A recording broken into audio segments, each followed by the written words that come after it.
Vamos então agora falar dos tipos de metamorfismo, dos principais tipos de metamorfismo. Temos aqui uma imagem que pode caracterizar o metamorfismo regional e o metamorfismo de contacto. Analisemos as imagens. No metamorfismo regional, está geralmente associado a limites, por exemplo, convergentes de placas, a formação de cadeias montanhosas e, portanto, geralmente o metamorfismo regional vai afetar vastas regiões. Já o metamorfismo de contacto está relacionado com a presença, por exemplo, de intrusões magmáticas e ele está geralmente localizado a baixa profundidade, ou portanto pode estar localizado a baixa profundidade.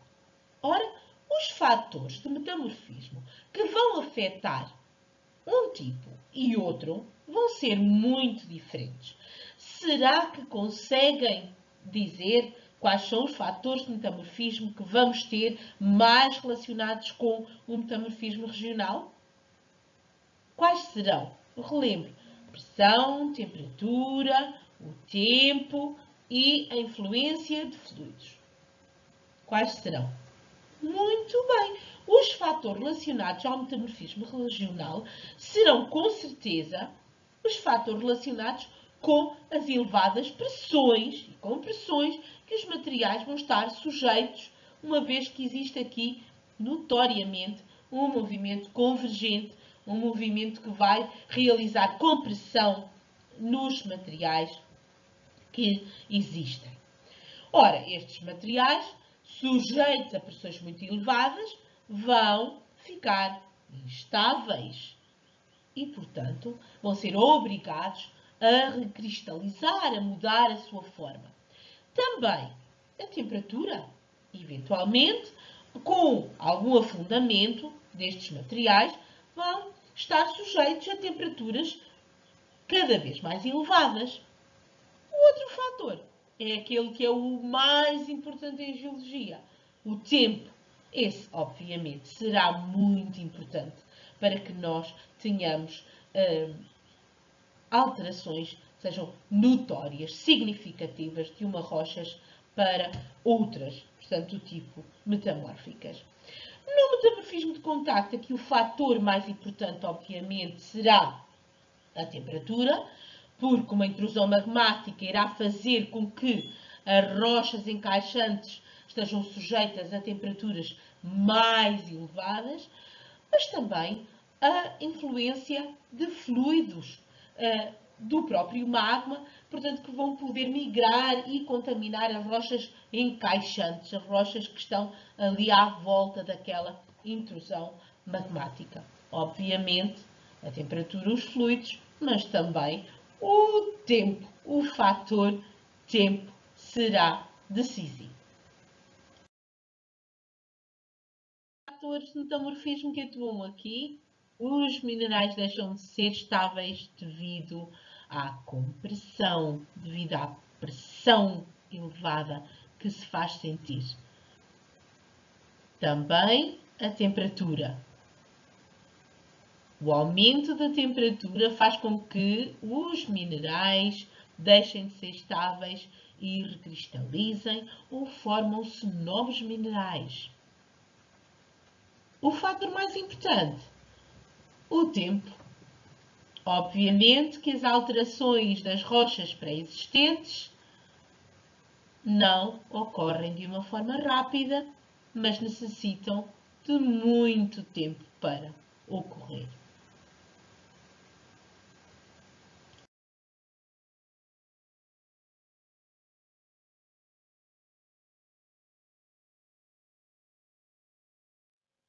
Temos aqui uma imagem que nos representa um conjunto de rochas que se formam por metamorfismo regional. Imaginemos que nesta bacia de sedimentação e sofrendo diagénese temos argila, argilito. Se o argilito continuar a afundar e vai sofrer um aumento de pressão, um aumento da temperatura e progressivamente vai ser transformado em ardósia. Se o metamorfismo continuar, ou seja, se continuarem a atuar ali aumentos de pressão e de temperatura, essa ardósia pode transformar-se num filito, que já é mais diferente do argilite que deu origem. Se continuar a persistir e a aumentar a pressão e a temperatura, esse filito transforma-se num xisto. E se continuar, progressivamente transforma-se num gneiss. Quer dizer, nós temos aqui uma série de rochas metamórficas associadas geralmente ao metamorfismo regional e que revelam um grau crescente de metamorfismo à medida que o tempo aumenta, à medida que os fatores de metamorfismo vão atuar na rocha inicial. E, de facto, a rocha gneiss será mais diferente, mais distinta das rochas que lhe deram origem. É uma rocha compacta, enquanto que, por exemplo, a ardósia, o filito e o xisto se dividem em lâminas. São rochas geralmente bastante frágeis ainda. Portanto, são rochas, a ardósia de baixo grau de metamorfismo, o filito e o mica-xisto de grau intermédio e o gneiss já é uma rocha que revela um alto grau de metamorfismo. Portanto, quanto maior for a intensidade das transformações metamórficas, maior será a diferença entre as rochas finais e as que lhe deram origem. Portanto, a ardósia, o filito e o xisto são rochas que se dividem fácil em folhas, okay? Em planos paralelos, em lâminas paralelas. No caso do gneiss não é assim. Portanto, é uma rocha compacta, apesar de também ter foliação, uma vez que que os minerais vão formar bandas alternadas claras e escuras, como vocês podem ver aqui, e que formam um tipo característico de textura que se chama bandado gnéisico.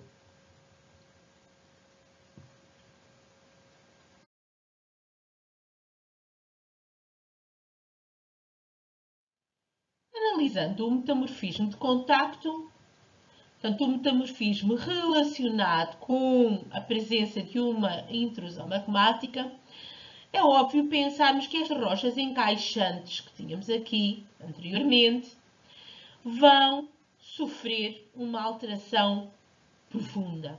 Porquê? Com a presença desta massa de magma, a temperatura irá ser afetada nestas rochas encaixantes, assim como o seu ambiente químico, uma vez que a presença de magma faz com que alguns fluidos desta massa magmática, desta intrusão, possam migrar e contaminar as rochas pré-existentes. Portanto, geralmente, à volta de uma intrusão magmática, forma-se aquilo que se designa de auréola de metamorfismo, que será o conjunto de rochas que vão estar a ser alteradas devido à presença da intrusão magmática. Claro que quanto mais próximas as rochas estejam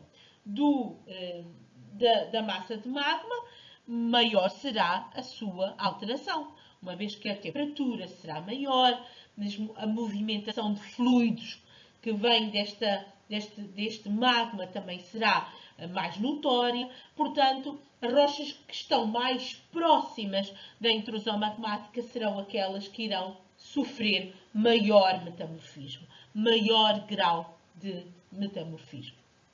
Cá está. Então, temos aquilo que se designa de auréola de metamorfismo.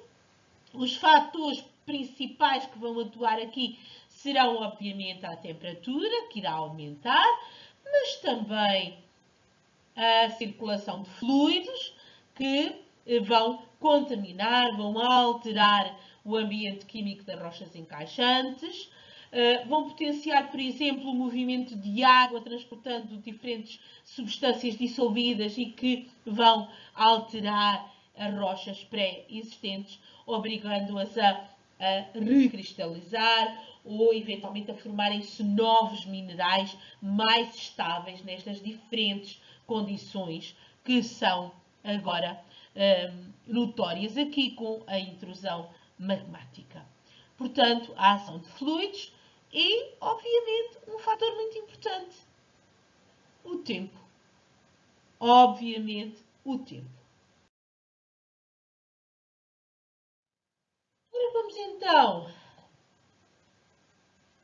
Uma massa de magma chega a estas rochas encaixantes e a presença desta intrusão magmática vai fazer com que se movimentem fluidos que vão alterar o ambiente químico, vão alterar a temperatura e, obviamente, vai-se formar aqui aquilo que se designa de auréola de metamorfismo. Com o tempo a passar, o magma afé-se irá originar granito. Geralmente forma-se aqui à volta do granito uma rocha que se designa de corniana. Geralmente é a rocha de maior grau de metamorfismo. Portanto, uma rocha muito dura que se forma aqui à volta do granito e que vai marcar ali a interface entre as rochas magmáticas, porque o granito é uma rocha magmática, e agora as rochas metamórficas. Portanto, vamos ter aqui a cinzento, a corniana, e agora, se nós tivéssemos aqui, nesta camada mais inferior, se tivéssemos desculpem, nesta camada mais superior, se tivéssemos o arnito quartzoso, passamos a ter, por exemplo, um quartzito. Se tínhamos calcário, passamos a ter mármore. Ou seja, as rochas pré-existentes, os minerais que faziam parte das rochas pré-existentes, são obrigados a mudar as suas características, a recristalizar e formam-se rochas completamente diferentes das que lhe deram origem. Portanto, arnito quartzoso, passamos a ter quartzito. Se tínhamos calcário, passamos a ter mármore. São dois bons exemplos de rochas metamórficas formadas na natureza por metamorfismo de contacto.